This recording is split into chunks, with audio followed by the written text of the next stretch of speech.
बहुत शुक्रिया Indian overseas Congress New York chapter का, महेंद्र सिंह जी का बहुत शुक्रिया जिन्होंने मुझे आदेशित किया कि न्यूयॉर्क के इस प्रोग्राम में शामिल होना है। मैं डैलस और शिकागो और ह्यूस्टन और उनकी पूरी टीम ने जिस तरह से आज स्वागत किया, इस्तकबाल किया, उसके लिए मैं बधाई दूंगा। आदरणीय संगत जी, हम आपका जिक्र, आपका नाम दिल्ली में बैठ करके सुनते रहते हैं। आपने बहुत ही ईमानदारी के साथ, सेवा के साथ राजनीति को जिया है, सियासत को जिया है। तो इस प्रोग्राम में आपसे भी मुलाकात होना, ये इस प्रोग्राम के लिए मेरे लिए भी बहुत खुशी की बात थी। मेरी आंखों के सामने पूरा हिंदुस्तान बैठा है और सबसे अच्छी बात यह है कि जिस हिंदुस्तान का ख्वाब महात्मा गांधी ने देखा था, पंडित जवाहरलाल नेहरू ने देखा था, मौलाना आजाद ने देखा था, डॉक्टर बाबा साहब अम्बेडकर जी ने देखा था, जिसमें हिंदू, मुसलमान, सिख, ईसाई सब बराबर के भागीदार हैं, वो हिंदुस्तान यहां पे बैठा है। मुझे खुशी है इस बात की। मुझे कहा गया है कि मैं थोड़ी देर आपसे गुफ्तगू करूं, थोड़ी देर आपसे बातचीत करूं। मैं समझ नहीं पा रहा हूं मैं सियासी बातचीत करूं या अदबी बातचीत करूं, लेकिन कोशिश करूंगा कि थोड़ी देर आपसे बातचीत करूं। यूनाइटेड स्टेट्स ऑफ अमेरिका के 35वें प्रेसिडेंट के तौर पर व्हाइट हाउस में दाखिल होने से तकरीबन 4 साल पहले 1956 में जॉन एफ कैनेडी साहब हार्वर्ड यूनिवर्सिटी के स्टूडेंट से बात कर रहे थे, तो उन्होंने वहां एक बहुत बड़ी बात कही थी। उन्होंने कहा था कि अगर सियासतदान शायरी समझते, अगर सियासतदान शायरी समझते और शायरों को थोड़ी सियासत समझ में आती, तो ये दुनिया रहने के लिए और खूबसूरत हो सकती थी। मैं कोशिश करता हूं इन दोनों के बीच में पुल बनने की। दोस्तों, मैं राहुल गांधी का सिपाही बनकर के आपके बीच में खड़ा हूं और इंडियन ओवरसीज कांग्रेस को इस बात की बधाई भी दूंगा। अभी परसों मैं सैम पित्रोदा जी के पास था और उनसे बहुत सारी बातें हुई ओवरसीज कांग्रेस को लेकर के, और इस उम्र में भी उनका जो जज्बा है, जो हौसला है, वो कमाल है। और जब लीडर खुद हौसले वाला होता है तो उसकी पूरी टीम, उसके पूरे साथी उसी हौसले के साथ आगे बढ़ते हैं। तो उन्होंने बहुत चुन चुन करके महेंद्र जी को, इमरान जी को, हमारे जोसेफ साहब को, शरद जी को, एक खूबसूरत टीम उन्होंने इकट्ठा की है। तो मैं इंडियन ओवरसीज कांग्रेस को बहुत बधाई भी दूंगा। आप बहुत निशाने पर भी रहते हैं, इसलिए आप सबको बहुत होशियार भी रहना है कि आप, आदरणीय राहुल जी का कोई मूवमेंट होता है तो पूरा हिंदुस्तान की मीडिया, हिंदुस्तान का IT cell, Bharatiya Janata party का आईटी सेल तैयार बैठा रहता है कि हाँ कुछ तो तलाशा जाए। तो बिल्कुल तलवार की नोक पर चलने जैसा काम आप सारे लोग कर रहे हैं, तो इस बात के लिए आपको बधाई भी दूंगा। लेकिन मुसलसल दुश्मने जहां की निगहबानी में रहना है, जहां घड़ियाल रहते हैं उसी पानी में रहना है। तो हमें एक बड़ी लड़ाई लड़ना भी है। दोस्तों, हम एक मुश्किल दौर में जी रहे हैं और सियासत जहां पर खड़ी है वहां पर बहुत जरूरी हो जा रहा है कि एक लाइन है जिस तरफ नफरत खड़ी है और एक लाइन है जिधर मोहब्बत खड़ी है। एक तरफ नफरत के पैरोकार हैं, उनके कई सारे चेहरे हैं, और एक तरफ मोहब्बत का अलंबरदार है जिसका एक चेहरा है, उस चेहरे का नाम राहुल गांधी है। मैं 2017 में 18 में पहली बार राहुल गांधी जी से मिला। एक चीज यहां कबूल करता हूं कि किसी भी कलम से जुड़े हुए इंसान के लिए, किसी भी आर्ट से जुड़े हुए इंसान के लिए किसी को नेता मानना बड़ा मुश्किल काम होता है। अगर किसी में कोई आर्ट है, किसी भी फील्ड का है वो, तो वो जल्दी किसी को नेता नहीं मान पाता। तो जब मैं पहली बार राहुल गांधी जी से मिला तो मुझे लगा कि यही वो शख्स है जिसे नेता माना जा सकता है, उस शख्स के कंधे से कंधा मिला करके चला जा सकता है। और वो दिन और आज का दिन मैं राहुल गांधी के कंधे से कंधा मिलाकर चल रहा हूं। इस सफर में मैंने न जाने कितनों को रास्ते बदलते देखा, न जाने कितनों को कमरे में आकर के माफिया मांग करके दूसरी पार्टियों को ज्वाइन करते हुए देखा, और न जाने कितने ऐसे चेहरों को मैंने बदलते हुए देखा जिनके बारे में तसव्वुर नहीं कर सकता था कि ये मुस्तकबिल में या फ्यूचर में अपना चेहरा बदल लेंगे, अपनी आइडियोलॉजी बदल लेंगे। मुझे याद है कि हम महंगाई के खिलाफ प्रोटेस्ट कर रहे थे पार्लियामेंट में, तो पार्लियामेंट के बाहर उस दिन ये हुआ कि सारे एमपीज जो है वो मार्च करेंगे। मैं पिछले 2024 से पहले की बात कर रहा हूं, 23 की बात है। तकरीबन 70 एमपीज हम एक साथ डिटेन हुए, जिसमें राहुल गांधी जी भी थे, और हमें दिल्ली के किंग्स वे कैंप थाने में ले जाया गया और 6.5 घंटे हम डिटेन थे।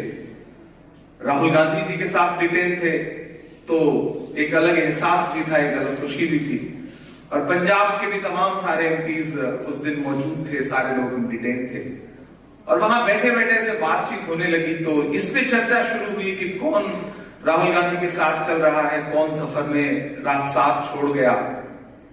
तो वहीं बैठे बैठे मैंने एक शेर कहा कि कांटे गुल के साथ नहीं चल सकते हैं, कांटे गुल के साथ नहीं चल सकते हैं, बुज़दिल खुल के साथ नहीं चल सकते हैं, रास्ते में जो छोड़ गया उसे जाने दो, सब राहुल के साथ नहीं चल सकते हैं। इस लड़ाई में हम सारे लोग राहुल गांधी जी के साथ खड़े हैं, और मुझे खुशी है कि आप 7 समंदर पार परदेश में बैठकर भी वतन की मोहब्बत में, हिंदुस्तान की मोहब्बत में, हिंदुस्तान की मिट्टी की मोहब्बत में, और वहां जो कुछ घट रहा है उस पर जितना आपका दिल धड़कता है, शायद हिंदुस्तान में बैठे हुए शख्स का दिल भी उतना जल्दी न रिएक्ट करता हो, न धड़कता हो, जितना आप यहाँ इतना हजारों किलोमीटर दूर बैठ करके आपका दिल धड़कता है। जबकि रात और दिन का फर्क जो है वो इतना गहरा है। मैं तो कभी कभी यहाँ सो के उठता हूँ, जब से आया हूँ तो एहसास नहीं होता। मैं घर पे फोन मिला देता हूँ अम्मी को, अब्बू को, तो पता चलता है वो सो रहे होते हैं, और तब मुझे याद आता है कि वहां तो बिल्कुल 12-13 घंटे का फर्क है। ऐसे में भी आपने वो सारे फर्क मिटा करके हिंदुस्तान की मोहब्बत में, वहां की मिट्टी की मोहब्बत में, अपने अंदर आपने एक हिंदुस्तान बसा रखा है जो यहाँ पे धड़क रहा है। और मैं आज आया तो महेंद्र जी ने जब मुझे बताया कि हम पहलगाम के जो हमारे जो मासूम, हमारे जो निर्दोष भाई शहीद हुए हैं, जो मारे गए हैं, उनके लिए पहले 2 मिनट का मौन रखेंगे, श्रद्धांजलि देंगे, उसके बाद इस कार्यक्रम को शुरू करेंगे। तो मुझे लगा कि ये सबसे अच्छा प्लेटफॉर्म है, सबसे जरूरी मंच है जहां से खड़े होकर के बात की जा सकती है।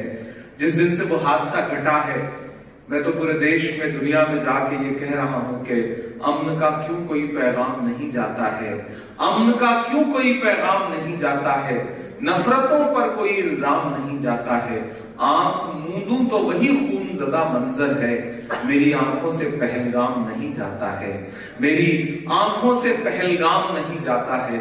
हम सारे लोग उस दर्द को महसूस कर रहे हैं, और हमारे नेता राहुल गांधी जी ने, कांग्रेस वर्किंग कमेटी ने जिस पुरजोर तरीके से रेजोल्यूशन पास करके ये कहा कि हुकूमत आगे बढ़े, जो कार्रवाई करना चाहे, पूरी कांग्रेस पार्टी की लीडरशिप देश के साथ खड़ी है, सरकार के साथ खड़ी है। आप आगे बढ़िए, आप जो कदम उठाएंगे, कांग्रेस वर्किंग कमेटी का रेजोल्यूशन ये कहता है कि कांग्रेस पार्टी हर उस कदम में देश के मासूम निर्दोषों के साथ खड़ी है, पार्टी देश के साथ खड़ी है।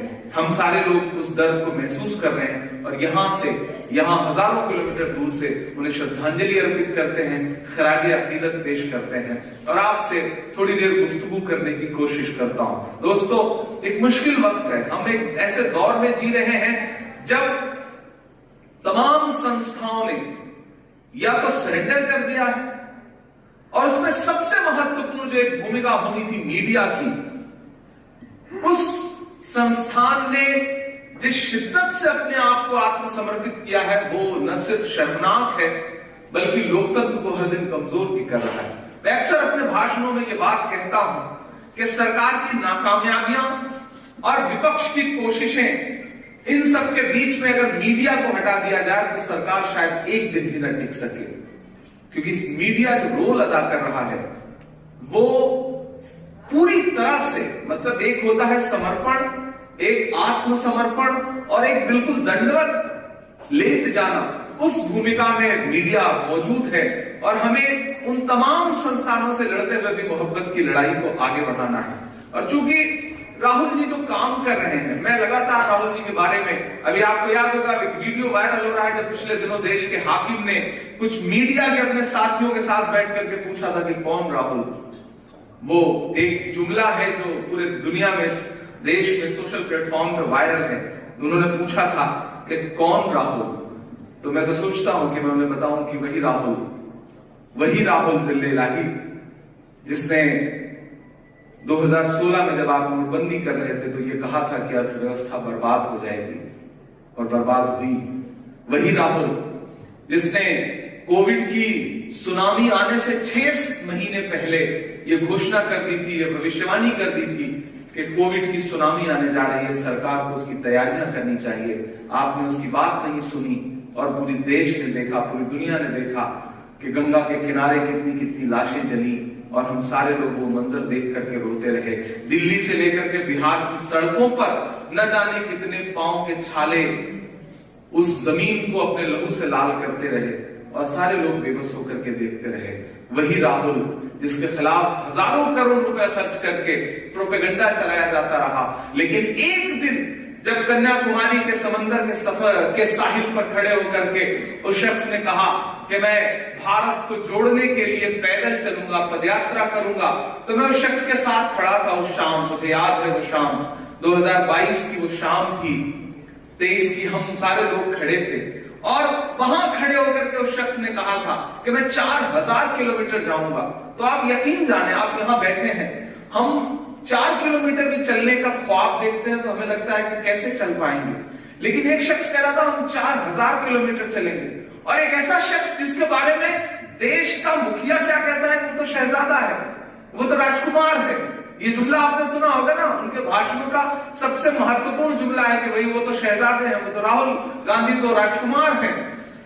तो मैं तो अक्सर अब ये कहता हूं कि भाई एक ऐसा राजकुमार जिसे आप राजकुमार कहते थे, वो 4000 किलोमीटर चला, अपने पैर के छालों की परवाह किए बगैर चलता रहा। लोगों को, लाखों लोगों को, करोड़ों लोगों से को अपने गले से लगाता रहा, उनके आंसू पोंछता रहा, उनके दर्द बांटता रहा। और कन्याकुमारी से चलते चलते जब वो कश्मीर पहुंचा तो पूरा देश, वो जो पिछले कुछ सालों में जो सोशल मीडिया के जरिए प्रोपेगेंडा फैलाया गया था, वो सारा प्रोपेगेंडा उस एक यात्रा ने ध्वस्त करके रख दिया और देश ने देखा कि कौन राहुल, वही राहुल जिसके नाना पंडित जवाहरलाल नेहरू इलाहाबाद की नैनी जेल में 3659 दिन कैद रहे अंग्रेजों के खिलाफ। वही राहुल जिसकी दादी ने अपने खून का एक एक कतरा भारत की मिट्टी पे कुर्बान कर दिया। वही राहुल जिसके पिता ने देश को कंप्यूटर जैसी चीज देकर के आधुनिक बनाने की जद्दोजहद की और एक दिन नया देश बनाते बनाते वो खुद देश की मिट्टी पर कुर्बान हो गए। वही राहुल जो इस देश में हम एक सुबह सोकर उठते हैं तो हम देखते हैं कि वो अमेरिका में ट्रक ड्राइवरों के साथ बैठ करके उनके आंसू बांटने की कोशिश कर रहा है। वही राहुल जब हम एक सुबह सो के उठते हैं तो देखते हैं कि हरियाणा में धान के किसानों के साथ पानी में खड़ा होकर के अपना पैंट भिगा करके भी कीचड़ और मिट्टी के साथ किसानों का दर्द समझने की कोशिश कर रहा है। वही राहुल जो एक सुबह हम देखते हैं तो मुखर्जी नगर में यूपीएससी की तैयारी करने वाले बच्चों के बीच में बैठ के उनका दर्द बांटने की कोशिश कर रहा है। वही राहुल जो किसी सुबह सब्जी मंडी में खड़ा है। वही राहुल जो किसी सुबह सुल्तानपुर में जूता सिलने वाले मोची की दुकान पर बैठ करके सारी सिक्योरिटी किनारे रख करके जूता सिल रहा है। वही राहुल जो एक सुबह मणिपुर की बेटियों के आंसू पोंछने के लिए मणिपुर पहुंच रहा है। वही राहुल जो एक सुबह जब पहलगाम में हमारे मासूम लोग मारे गए तो वही राहुल जो मिलिट्री हॉस्पिटल में पहुंच करके जो वहां घायल है उनके आंसू पोंछ रहा है। वही राहुल जो अगली सुबह कानपुर में शुभम द्विवेदी जो उस हमले में शहीद हुआ उसके परिवार के आंसू पोंछ रहा है। वही राहुल जिसे न जाने क्या क्या कहा भारतीय जनता पार्टी और उसके नेताओं ने, लेकिन वही राहुल जो अलग खड़ा होकर के कह रहा है कि मेरे लिए देश सबसे जरूरी है, मेरे लिए डॉक्टर बाबा साहब अंबेडकर का संविधान सबसे जरूरी है, मेरे लिए जमहूरियत सबसे जरूरी है। और यहां खड़ा होकर के, क्योंकि मैं कांग्रेस पार्टी का माइनॉरिटी डिपार्टमेंट का नेशनल चेयरमैन भी हूं, तो आपसे ये कहना चाहता हूं साथियों, एक चीज याद रखिएगा कि दुनिया के किसी भी देश में जब भी डेमोक्रेसी कमजोर होगी, जब भी डेमोक्रेसी कमजोर होगी, तो जो सबसे पहली चोट पड़ेगी वो माइनॉरिटीज को पड़ेगी, दुनिया के किसी भी देश में। इसलिए घर सजाने का तसव्वुर तो बहुत बात का है, पहले ये तय हो कि इस घर को बचाएं कैसे। वो जमहूरियत, वो लोकतंत्र जिसे हर दिन कमजोर करने की कोशिश की जा रही है, वो लोकतंत्र बचेगा कैसे, वो संविधान की किताब बचेगी कैसे जो बहुत पवित्र है, जिसे कितने अरमानों के साथ, कितनी कोशिशों के साथ देश को सौंपा गया है, वो संविधान जिसे हर दिन कुचलने की कोशिशें की जा रही है, वो बचेगा कैसे। मैं देश की राज्यसभा में बैठता हूं, अपनी आंखों के सामने बहुत सारे मंजर देखता हूं। मैं सौभाग्यशाली हूं कि महज 34 साल की उम्र में देश की सबसे बड़ी पंचायत का हिस्सा हूं और वहां बैठ करके तमाम मुद्दों पे लड़ रहा हूं। मैं डरा नहीं, मैं झुका नहीं, कहीं छुप छुपा के खड़ा नहीं।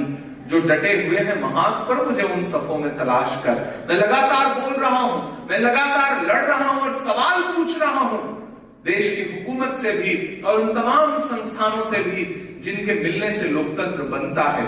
मैं युवा हूं और मेरी एक अपनी पहचान ये भी है कि मैं इमरान हूं। यहां तमाम, मुझे अच्छा लग रहा है कि माइनॉरिटीज के साथी ज्यादा तादाद में यहां बैठे हैं, लेकिन शरद जी बोल रहे थे तो मुझे ऐसा लगा कि यही वो भारत तो है जिसकी खोज करने के लिए कभी पंडित जवाहरलाल नेहरू निकले थे। यही वो भारत है जिसके लिए पंडित जवाहरलाल नेहरू ने कहा था कि मैं मर जाऊं तो मेरी चिता की जो राख है उसे समेटना और उसे हवा में ले जाकर के भारत में बिखेर देना, ताकि भारत की मिट्टी में मेरी राख मिल जाए। आप सोचिए, आप तसव्वुर, वो आसमां था मगर सर झुका के रहता था। मैं अक्सर ये बात कहता हूं प्रदेश में जाकर के कि हम एक मुश्किल दौर से गुजर रहे हैं। सवाल जब हुकूमतों से पूछे जाने थे तो सवालों की जद पे हम हैं, आप हैं। अब जिनसे सवाल पूछे जाने चाहिए उनसे सवाल नहीं हो रहे, सवाल उनसे होने चाहिए जिन्हें सवाल पूछना था। एक अजीब सा गड्ढमड्ढ सा माहौल है पूरे देश में, लेकिन ऐसे दौर में हमारी लड़ाई और बड़ी है। किसी ने कहा है कि जब तक शेर अपनी कहानियां खुद लिखना नहीं सीखेंगे तब तक शिकारी अपनी कहानियों में खुद को महान बताते रहेंगे। तो आपको कहानियां लिखना तो सीखना पड़ेगा। और एक चीज याद रखिए दोस्तों, मैं बहुत सियासी बातचीत आपसे नहीं करना चाहता। मुझे पता है आप तमाम सियासी भाषण सुनते रहते हैं। मेरा तेवर अलग है, मेरी पहचान अलग है, तो मैं कोशिश कर रहा हूं कि थोड़ा सा मैं आपसे भावनात्मक तौर पे बात करूं। देश जिस माहौल से गुजर रहा है, जो नफरतें बोई गई हैं, उन नफरतों का अंजाम बहुत खराब है। और मेरे जैसा इंसान, मैं सोचता हूं कि मैं प्रेम की कविताएं लिखूं, मैं सोचता हूं कि मुझे खुदा ने कलम दिया और लिखने का हुनर दिया तो मैं दुनिया की खूबसूरती के गीत गाऊं, गीत लिखूं। लेकिन जब देखता हूं कि किसी सुबह कहीं किसी सड़क पे किसी का लिबास देख करके उसे लिंच कर दिया जा रहा है, या देखता हूं कि कहीं कोई किसान नेता है तो उसकी पगड़ी उछाल दी जा रही है। कीमत तो बहुत बढ़ गई शहरों में धान की, लेकिन विदा न हो सकी बेटी किसान की। मौका मिला तो लोगों ने कुर्सी के वास्ते तस्वीर ही बिगाड़ दी हिंदुस्तान की। ऐसे दौर में हम जी रहे हैं और वहां रह करके जिस लड़ाई को लड़ना है वो लड़ाई बहुत मुश्किल है। लेकिन अपने लगाए हुए जो दरख्त हैं हम उन्हें सूखने नहीं दे सकते। मुझसे किसी ने कहा कि राहुल जी जब ये नारा लगाते हैं कि संविधान बचाओ, संविधान बचाओ, संविधान कहां खतरे में है जो आप बचाने की बात कर रहे हैं। हमने कहा जो घर बनाता है वो दीवारों की अहमियत वही समझ सकता है। जिन्होंने संविधान बनाने में, संविधान रचने में, तिरंगे के बनने में जिन्होंने रत्ती भर को योगदान नहीं दिया, वो उस एहसास को समझ ही नहीं सकते। कांग्रेस पार्टी वो पार्टी है जिसने देश की बुनियाद रखी है, देश को बनाया है, संजोया है, हमें हमारी जिम्मेदारियां इसलिए और बड़ी भी हैं कि हम इस देश को किस तरह से बचाएं, उसकी खूबसूरती को किस तरह से बचाएं। दोस्तों, इस बड़ी लड़ाई में आप यकीनन इस मुश्किल जगह रह करके और अपने व्यस्ततम समय में आप सारे लोग या तो बिजनेस कर रहे हैं, जॉब कर रहे हैं, मुझे पता है रिटर्न शायद कुछ ना मिलता हो। मैं अक्सर ये बात कहता हूं कि इस देश में लाखों करोड़ों कार्यकर्ता ऐसे हैं, साथी ऐसे हैं जो निस्वार्थ, कोई स्वार्थ नहीं है, कोई फायदा भी नहीं है शायद, लेकिन सियासत को अपना समय भी दे रहे हैं, अपना पैसा भी दे रहे हैं, अपना जहन भी दे रहे हैं, अपना दिल भी दे रहे हैं। दरअसल आप ही असली ताकत हैं। आप हैं तो बाकी चीजें हैं। मैं अक्सर कहता हूं कि हम मंच पे 2 फीट 3 फीट नीचे बैठ जाते हैं, एक दूसरी अलग तरह की कुर्सी होती है और सामने आप अलग तरह की कुर्सी पे बैठते हैं 3 फीट 4 फीट नीचे। तो इसका यह मतलब नहीं कि हम ऊपर बैठे हुए लोग ज्यादा अहम हैं और सामने बैठे हुए लोग कमतर हैं, ऐसा नहीं है। तराजू में 2 पलड़े होते हैं, एक इस तरफ है, एक इस तरफ है, और झुका वही होता है जिसमें वजन ज्यादा होता है। आप ज्यादा वजनदार लोग हैं, आपकी अहमियत ज्यादा है। महान बादशाह सिकंदर ने जब यूनान फतेह किया तो जीत का जश्न मनाने के लिए उस शहर की सड़कों पर निकला, तो उसने देखा कि सारा शहर जश्न मना रहा है उसके जीत का, लेकिन एक फकीर इंसान है जो सड़क के किनारे बेखबर होकर के सो रहा है। सिकंदर घोड़े से गुजर रहा था, उसकी नजर उस फकीर पर पड़ी तो उसे गुस्सा आ गया। वो अपने घोड़े से उतरा और उतर के उस सोते हुए फकीर के पास गया। उसे देख करके गुस्से में उसे जोर की एक लात मारी और लात मार के कहा, क्यों रे फकीर, मैंने शहर फतेह कर लिया, यूनान फतेह कर लिया, लोग जश्न मना रहे हो, तू सो रहा है। तो उस फकीर ने उन्हीं आंखों से सिकंदर की तरफ देखा और देख करके कहा कि मुल्क फतेह करना, शहर फतेह करना बादशाहों का काम है, लेकिन लात मारना गधे का काम है। क्या खुदा की कायनात में इंसानों की इतनी कमी हो गई तो उसने बादशाह एक गधे के हाथ में सौंप दी? लाभ तो पड़ रही है, कभी नोटबंदी की पड़ रही है, कभी जीएसटी की पड़ रही है, कभी महंगाई की पड़ रही है। आप सोचिए, जिन्होंने नारे लगाए कि बहुत हुई महंगाई की मार, नारे लगाए ना, आज सिचुएशन ये है, आज हालात ये है कि कफन पर जीएसटी है। कफन पर चिता की सामग्री में जो धूप बत्ती, अगरबत्ती, कपूर, चंदन, उस पे जीएसटी है और कोई बात करने को तैयार नहीं। कोई खुशबू, उदय प्रताप जी ने कहा कि कोई खुशबू, न कोई फूल, न कोई रौनक, उस पे कांटों की जहालत नहीं देखी जाती। हमने खोली थी इसी बाग में अपनी आंखें, हमसे इस बाग की हालत नहीं देखी जाती। पीड़ा होती है, दर्द होता है, और जब आप सवाल पूछिए तो फिर ये कहा जाएगा कि अच्छा तुम्हारा नाम क्या है? अच्छा तुम तो इमरान हो, तो चलो अपनी वतन परस्ती का सबूत दो पहले। तुम्हारा नाम तो महेंद्र है, तो अच्छा ये बताओ कि तुम कितनी मोहब्बत करते हो देश से। कभी कभी लगता है कि इन बेवकूफियों का क्या जवाब है। हम जिस भारत का सपना लेके देश में पैदा हुए, वो सपना क्या वैसा ही है जिसे देखते हुए 23 साल की उम्र में कोई भगत सिंह फांसी पे लटक जाए? क्या इसी देश के सपने के लिए लटके थे भगत सिंह फांसी पर? क्या इसी सपने के लिए एक इंसान एक धोती में एक लाठी लेकर के पूरी दुनिया में फैली हुई अंग्रेजी हुकूमत को घुटनों पे ला देता है? क्या इसी सपने के लिए, क्या इसी सपने के लिए मौलाना आजाद ने रांची की जेल में रहते हुए न जाने कितनी तहरीरें लिखी? क्या इसी सपने के लिए पंडित जवाहरलाल नेहरू पे आज सवाल खड़ा करता है? पंडित जवाहरलाल नेहरू को हर चीज का जिम्मेदार ठहराने की कोशिशें करने वाले लोग कभी सोचते हैं एक ऐसा राजनेता जिसके बारे में यह है कि कभी मैं आप सबको आमंत्रित करता हूं, मैं चूंकि इलाहाबाद विश्वविद्यालय से हिंदी लिटरेचर का स्टूडेंट रहा हूं, मैंने इलाहाबाद यूनिवर्सिटी से पढ़ाई की है, मैंने संगम के किनारे बैठ के कविताएं लिखी। यहाँ नजमा अब जी बैठी हुई है, इलाहाबाद से, वैसे इलाहाबाद के एहसास को समझती हैं। आप कभी इलाहाबाद आइए, वहां एक जगह है, इसका नाम है आनंद भवन, एक है स्वराज भवन। आप आइए, 2 इमारतों को देखिए और उन दो इमारतों को देखने के बाद आप देखिए कि वो इमारतें नहीं, वो महल है। और उस महल के अंदर जो क्रॉकरी रखी है, जो कपड़े रखे हैं, जो कुर्सियां रखी हैं, जो मेजें रखी हैं, उनको देखने के बाद आपको एहसास होगा कि पंडित मोतीलाल नेहरू और पंडित जवाहरलाल नेहरू उस समय आजादी से पहले किस हैसियत में रहा करते थे।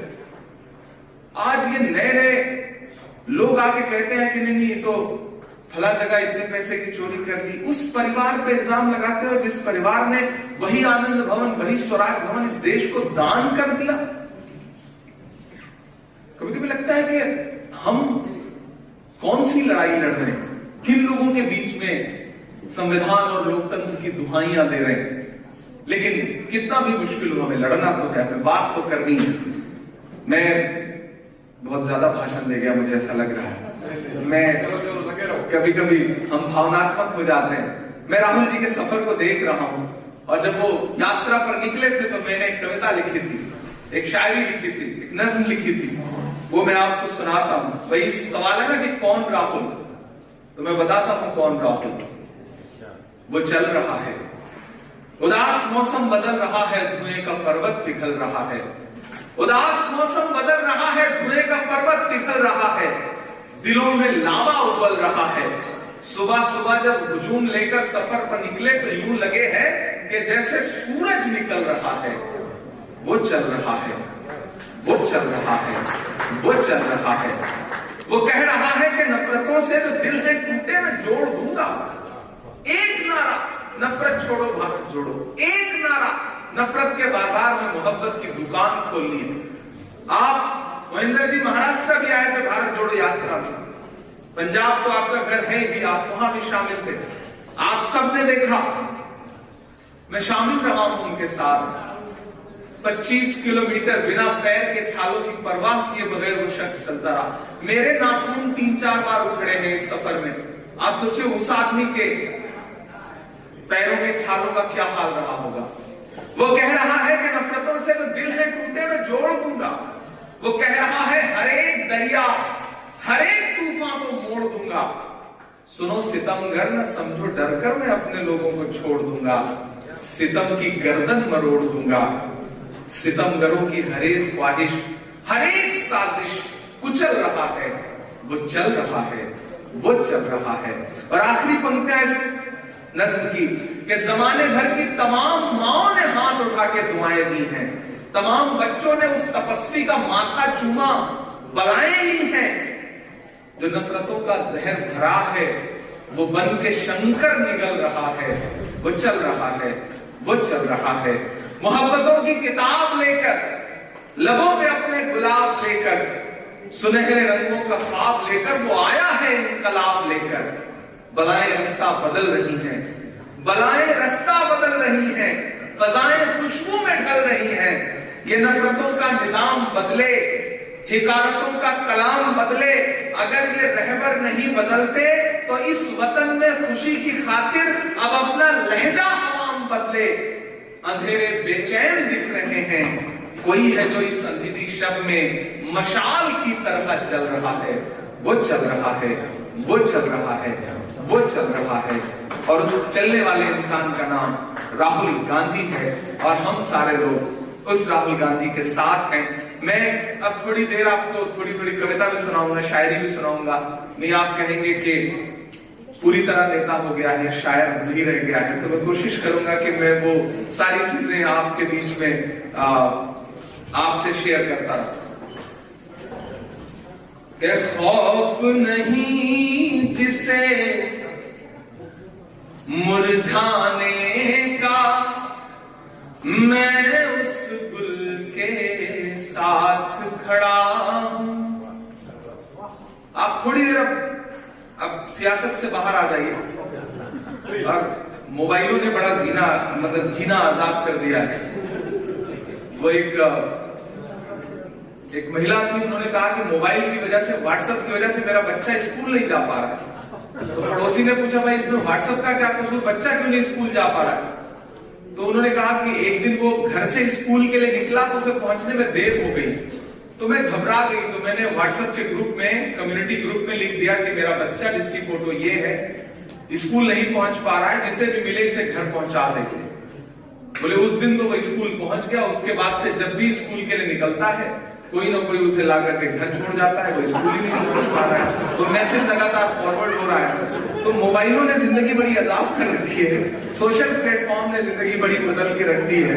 मैं 4 पंक्तियां पढ़ता हूं, आप थोड़ा शायरी के मूड में आएंगे, थोड़ा सा मुझे लगेगा कि हाँ इंडियन ओवरसीज कांग्रेस के लोग सिर्फ राजनीतिक चीजें नहीं बल्कि कविताएं भी सुनते हैं, शायरी भी सुनते हैं, तो फिर मैं उस रंग तक आने की कोशिश करूंगा। मुझे एक बार ताली बजा करके आप मौका दें।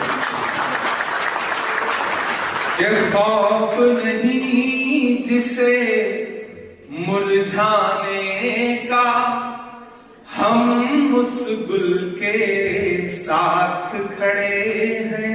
आप सारे लोग, मैं ये पंक्तियां आपकी तरफ से पढ़ रहा हूं, ये मिसरे में आपकी तरफ से पढ़ रहा हूं।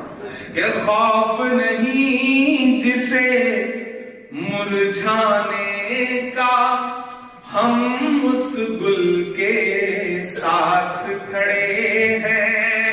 खौफ नहीं जिसे मुरझाने का, हम उस गुल के साथ खड़े हैं। कैसा भी दौर आए लेकिन हम राहुल के साथ खड़े हैं।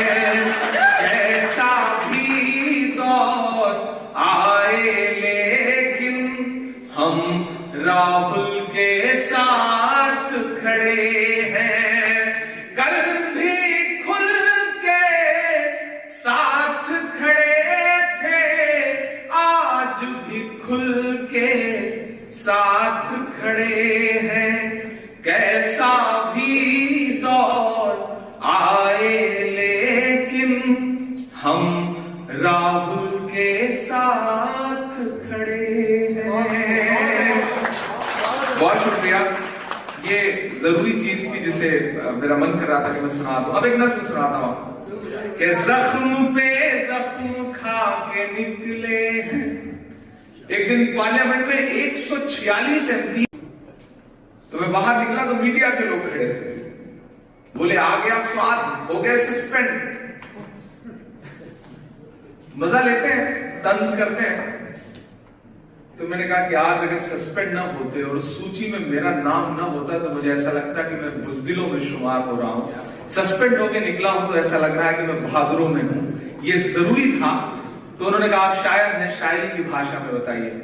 मैंने एक नज्म पढ़ी, वो नज्म हुई, खड़े खड़े नज्म हुई, वो नज्म आपको सुनाता हूं कि जख्म पे जख्म खा के निकले हैं, हाँ मगर मुस्कुरा के निकले हैं। जख्म पे जख्म खा के निकले हैं, हाँ मगर मुस्कुरा के निकले हैं। सर झुकाने का हुक्म जब आया, सर झुकाने का हुक्म जब आया, और भी सर उठा के निकले हैं, और भी सर उठा के निकले हैं, और भी सर उठा के निकले हैं। कि हर सितम का जवाब आएगा, देखना इंकलाब आएगा। और अगली जो 2 लाइनें हैं वो थोड़ी सियासी हो गई है, लेकिन मैं चाहता हूं कि कोई भी हाथ उस पर खामोश ना रहे। पहुंचाइएगा इन पंक्तियों को वहां जहां पहुंचना चाहिए। कि हर सितम का जवाब आएगा, देखना इंकलाब आएगा। अच्छे दिन का किए थे जो वादा, उनका दिन भी खराब आएगा। सितम का जवाब आएगा, देखना इंकलाब आएगा। अच्छे दिन का किए थे जो वादा, उनका दिन भी खराब आएगा। कि हम तो निकले हैं मुस्कुराते हुए, हम तो निकले हैं मुस्कुराते हुए, और वो तिल मिला के निकले हैं, नारे हक लगा के निकले हैं।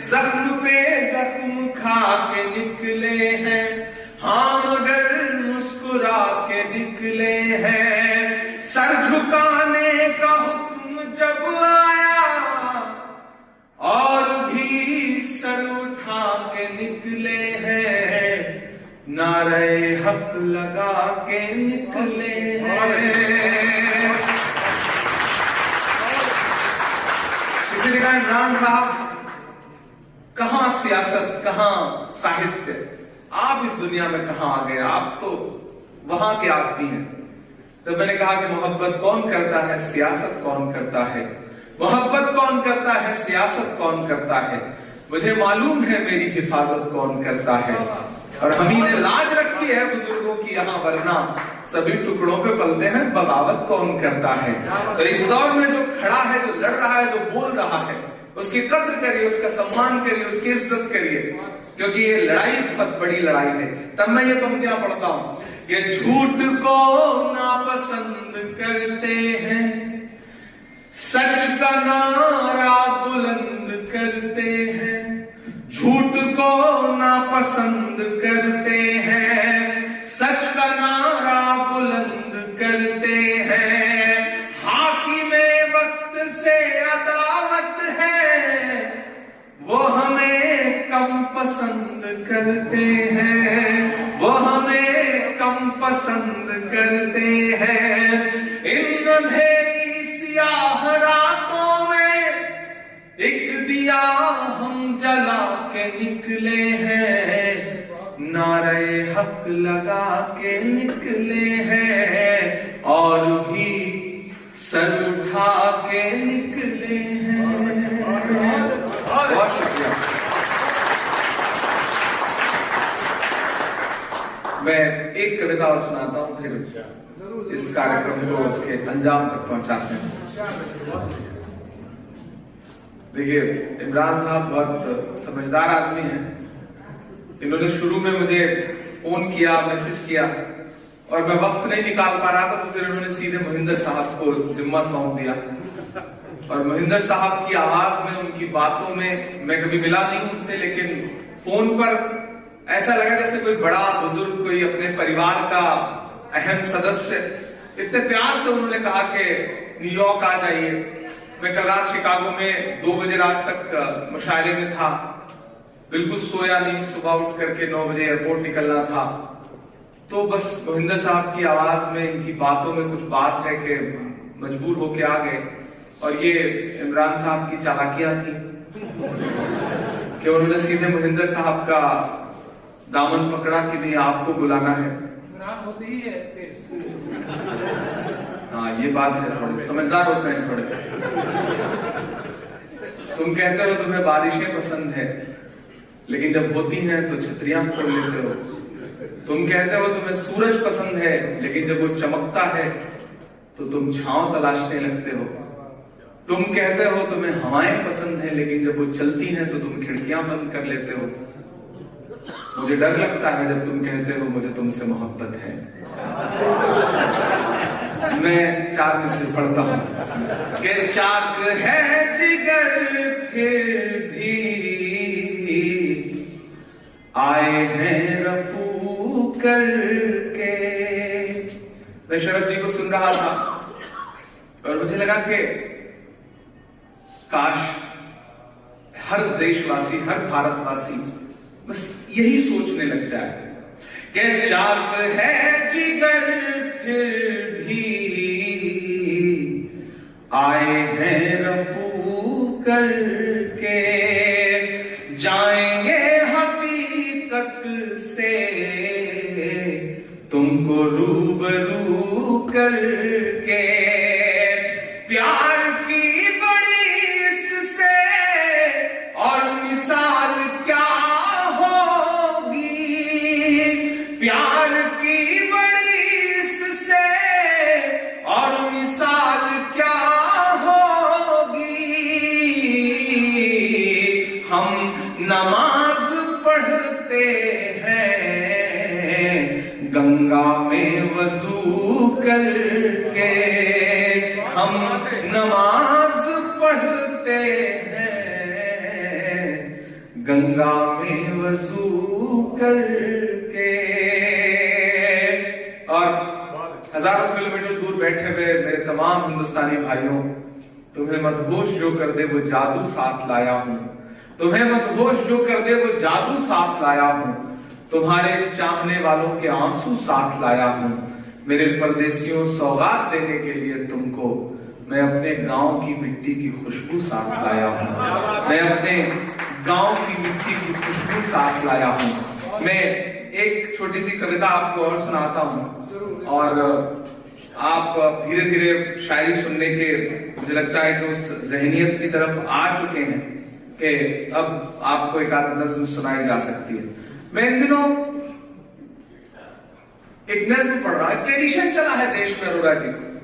हम एक सुबह उठते हैं तो इलाहाबाद इलाहाबाद नहीं होता, कुछ और हो चुका होता है।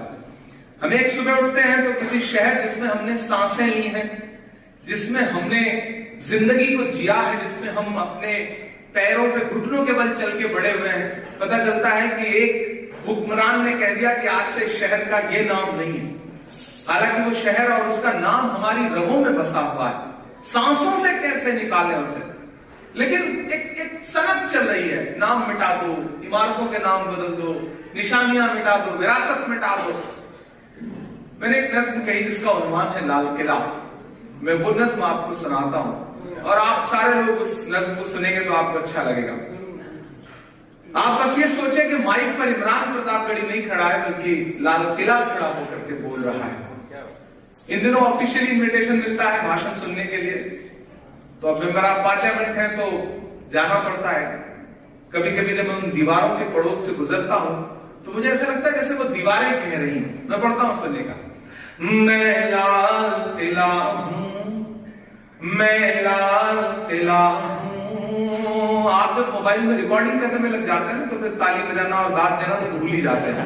तो रिकॉर्डिंग करते रहिए, लेकिन दूसरा वाला काम भी आपको करना है, क्योंकि हम इसी मोहब्बत की बुनियाद पर लंबा सा सफर तय करते हैं।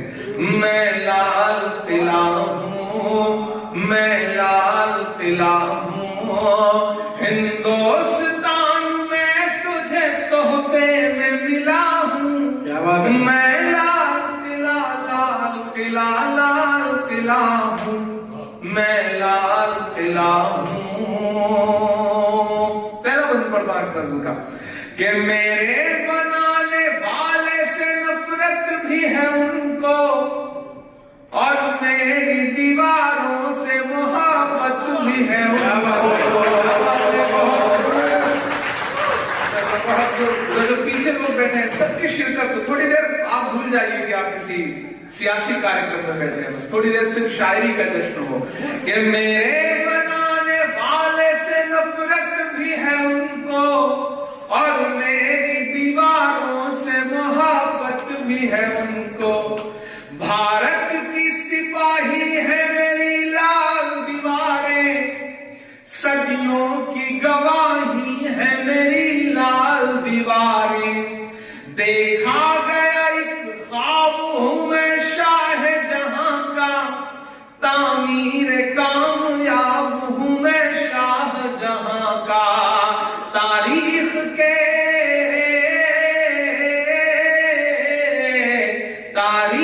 के पन्नों का मैं शिकवा हूं, गिला हूं, मैं लाल किला, लाल किला, लाल किला,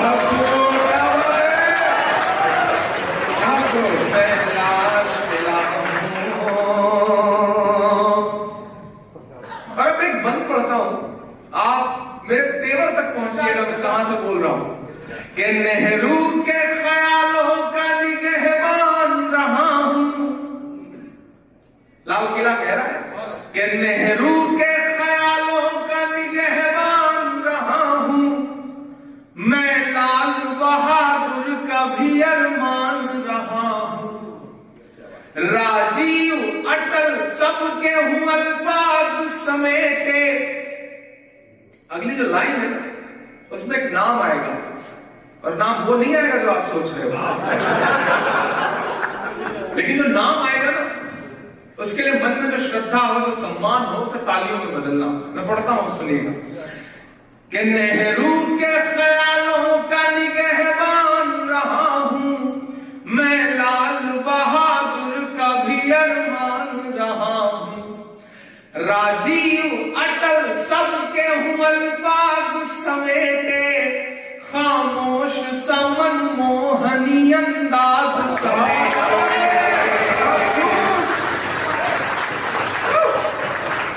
राजीव अटल सबके हूँ अल्फाज समेटे, खामोश समन मोहनी अंदाज समेटे, मैं इंदिरा के जज्बे सा फौलाद रहूंगा। अगली जो लाइन है ना, उसमें शायरी के लिए नहीं बल्कि मेरी हिम्मत के लिए दाद चाहिए कि मैं इंदिरा के जज्बे सा फौलाद रहूंगा, आबाद था आबाद हुआ आबाद।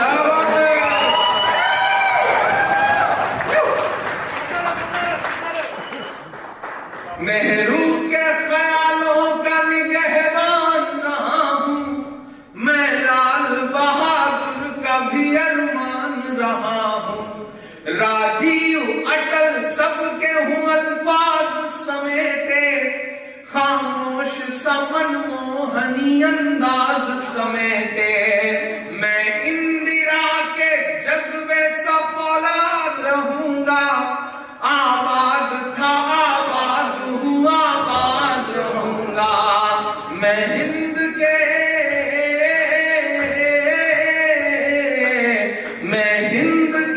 हर शख्स की चाहत का सिला हूं, मैं लाल किला लाल किला लाल किला हूं, मैं लाल किला हूं। आखिरी पंक्तियां बोलता हूं कि बेशक सियासत की मैं तहरीर नहीं हूं, मुझे लगता है सियासत करो, लेकिन जो देश के कुछ बड़े स्तंभ हैं उनको तो छोड़ दो, उन पे तो सियासत मत करो। कि बेशर्म सियासत की मैं तहरीर नहीं हूं, सुन ले हुकूमत तेरी जागीर नहीं हूं, नफरत के समंदर में मैं खो ही नहीं सकता, सब कुछ एक जैसा कर दो, एक तरह जिधर जैसा वो चाहते हैं वैसा कर दो। तब ये पंक्तियां पढ़ता हूं कि बेशर्म सियासत की मैं तहरीर नहीं हूं, सुन ले हुकूमत तेरी जागीर नहीं हूं, नफरत के समंदर में मैं खो ही नहीं सकता, मैं एक किसी रंग का हो ही नहीं सकता। बहुत तालियां अगली तो पंक्तियों में बजनी चाहिए कि नफरत के समंदर में मैं खो ही नहीं सकता, मैं एक किसी रंग का हो ही नहीं सकता, अंदाज मेरा मस्त मलंगा ही रहेगा। आप तैयार रहिएगा, अंदाज मेरा मस्त मलंगा ही रहेगा, गुंबद पे सदा मेरे तिरंगा ही रहेगा।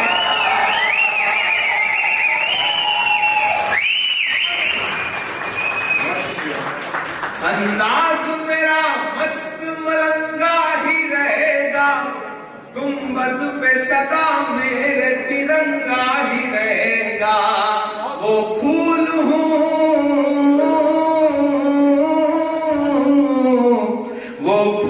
हूँ जो खार की छाती पे खिला हूँ, मैं लाल किला लाल किला लाल किला हूँ, मैं लाल किला हूँ, मैं लाल किला हूँ।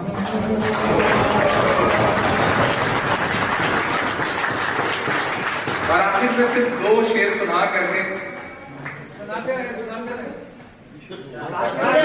अभी लोग अभी मूड में आ रहे हैं, तबीयत बना रहे हैं, पंजाब का आदमी मूड बनाए तो बड़ा समझ में आता है, खतरनाक मामला होता है, उसका मतलब बड़ा खतरनाक होता है।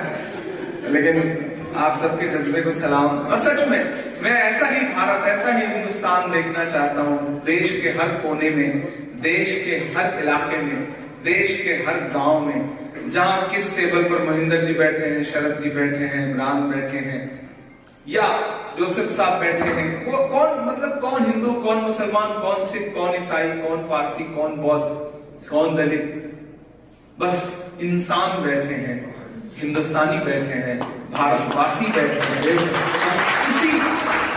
किसी का सपना तो देखते हैं। जमीन पर घर बनाया है मगर जन्नत में रहते हैं। हमारी खुशनसीबी है कि हम भारत में रहते हैं। वो भारत, इसका सपना हमारे बुजुर्गों ने, पुरखों ने देखा। लेकिन जब सियासी बयान आते हैं, मैंने कहा ना, राजनेता नेताओं के बयानों का अपने ढंग से उत्तर देते हैं, मैं अपने ढंग से उत्तर देने की कोशिश करता हूं। पिछले दिनों एक बयान आया और देश के मुखिया का बयान था वो, और बड़ा हल्का बयान था वो। अमूमन हल्के बयान ही देते हैं वो। जब उन्होंने बयान दिया तो मैंने बेसाख्ता ये मिसरे पढ़े कि ये किसने कह दिया तुमसे कि बस पंचर बनाते हैं। याद है स्टेटमेंट उनका? ये किसने कह दिया तुमसे कि बस पंचर बनाते हैं।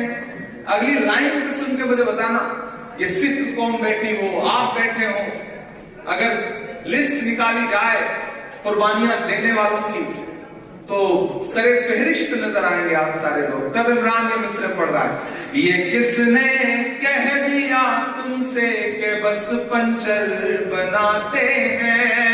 ये किसने कह दिया तुमसे कि बस पंचर बनाते हैं।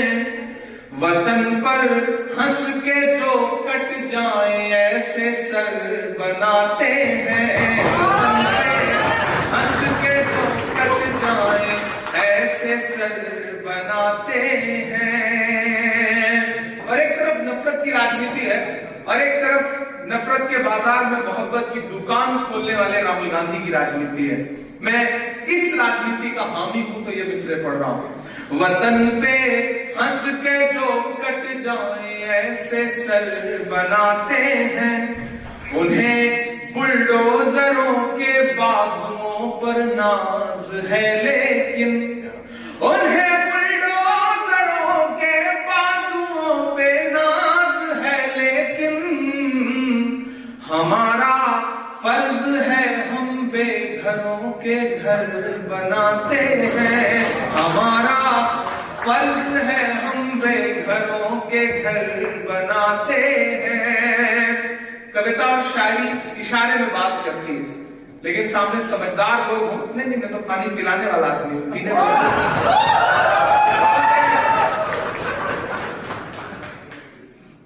हमारा फर्ज है हम बेघरों के घर बनाते हैं। मैंने कहा ना, प्रतीक, सिंबल समझिएगा कि अजब है कैन वसून का, अजब उनकी कलाकारी। मैं बिल्कुल नाम नहीं लूंगा, आप बहुत समझदार होते हैं, आप पहुंच जाएंगे। अजब है कैन वसून का, अजब उनकी कलाकारी। अजब है कैन वसून का, अजब उनकी कलाकारी। वो जो मंजर बनाते हैं लहू में तर बनाते हैं। वो जो मंजर बनाते हैं लहू में तर बनाते हैं। मैंने देश की पार्लियामेंट में भी ये बात कही थी कि नदियों को साफ करने की बातें मत करिए, सिर्फ उन्हें गंदा करना बंद कर दीजिए, नदियां अपने आप साफ हो जाएंगी। मैंने पार्लियामेंट में ये बात कही थी कि जंगल उगाने के लिए अलग से बजट मत लगाइए, पेड़ों को काटना बंद करिए, जंगल अपने आप उग जाएगा। मैंने देश की पार्लियामेंट में कहा था कि शांति स्थापित करने के लिए मीटिंगें मत करिए, सिर्फ अशांति फैलाना बंद कर दीजिए, शांति अपने आप हो जाएगी। मैंने पार्लियामेंट में उनकी आंख से आंख मिला करके कहा था कि किसी से मोहब्बत की सिर्फ बातें मत करिए, लोगों से नफरत करना बंद कर दीजिए, मोहब्बत अपने आप दिखने लगेगी।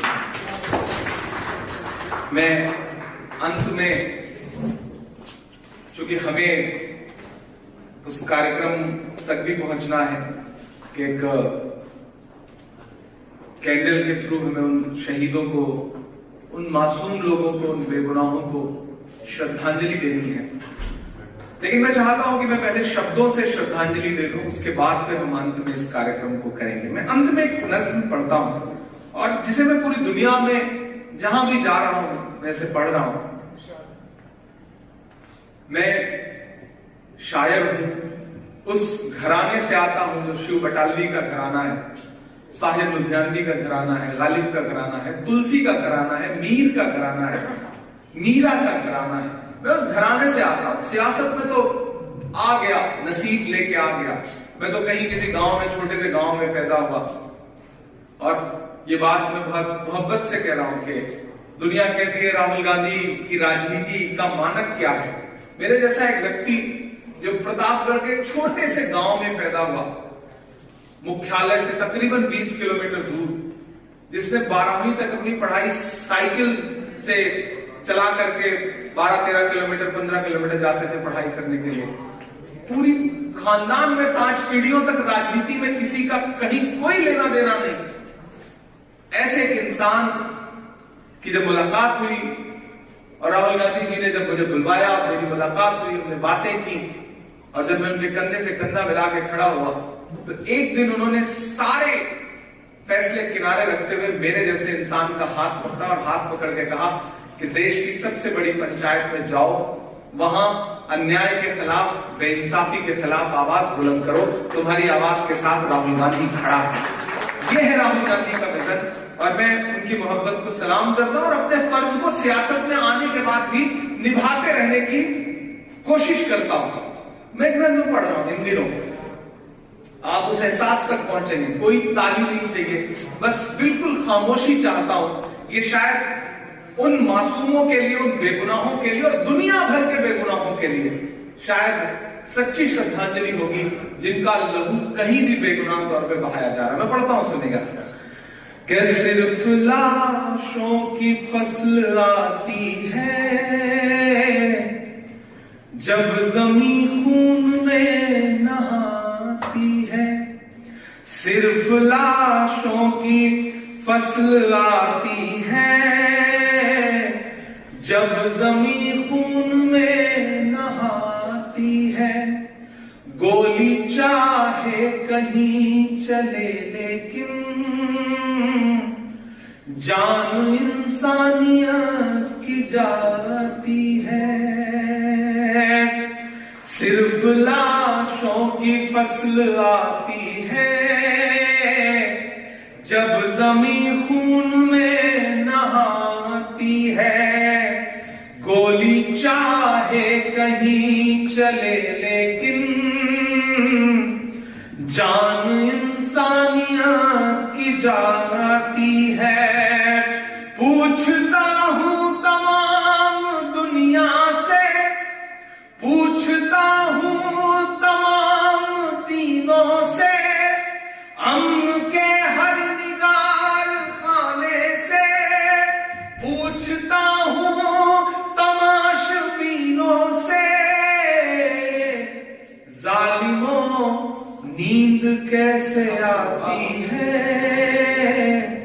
जब कोई रूह छटपटाती है। गोली चाहे कहीं चले लेकिन जान इंसानियत की जाती है। जालिमों नींद कैसे आती है जब कोई रूह छटपटाती है। और अंतिम पंक्तियां पढ़ता हूं कि हर तरफ जंग का तमाशा है, हर तरफ मौत है, तबाही है। आज तक ये समझ नहीं पाया जाने क्या मकसद इलाही है। हर तरफ जंग का तमाशा है, हर तरफ मौत है, तबाही है। आज तक ये समझ नहीं पाया जाने क्या मकसद इलाही है। चैन की नींद सो रहे हैं सब, जिंदगी की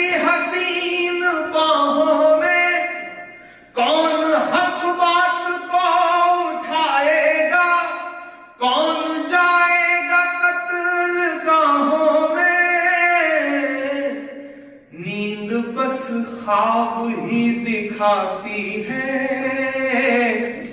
क्या तुम्हें सच में नींद आती है? गोली चाहे कहीं चले लेकिन जान इंसानियत की जाती है। और आखिरी पंक्तियां कि हम कलमकार क्या करें आखिर, सिर्फ आवाज का सहारा है। शायरी में जवाब देते हैं जब किसी ने कहीं पुकारा है। एक हम हैं बिना डरे उनसे, सब छिपे राज खोल देते हैं।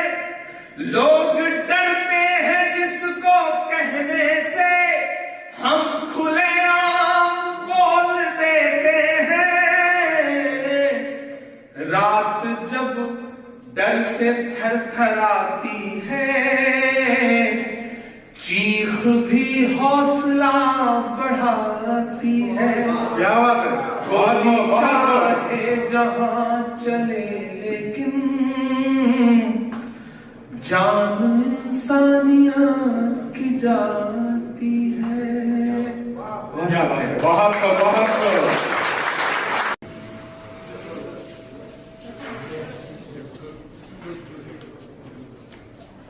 पुढे बघा.